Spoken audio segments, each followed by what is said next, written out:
عشق، این اتفاق شگفت‌انگیز درونی، 3 بعد داره. بعد اول که اکثر مردم به اون دچارن وابستگیه که با ایجاد حس مالکیت باعث تخریب عشق میشه و شخص رو دچار مشکلات روحی، روانی و حتی جسمی میکنه.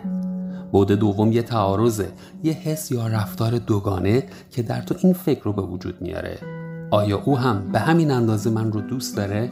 چیزی که در زندگی روزمره خیلی ها قابل دیدنه. و بعد سوم که لذت بخشترین بعد عشقه، بهش میگن همبستگی. در اون نه وابسته‌ای، نه مستقل، نه دوری، نه نزدیک. یه وحدت و هماهنگی در اون وجود داره که باعث بلوغ و شکوفایی میشه و هیچ اثری از تعارض، تملک، خشم و حسرت وجود نداره. تنها چیزی که وجود داره فقط عشقه.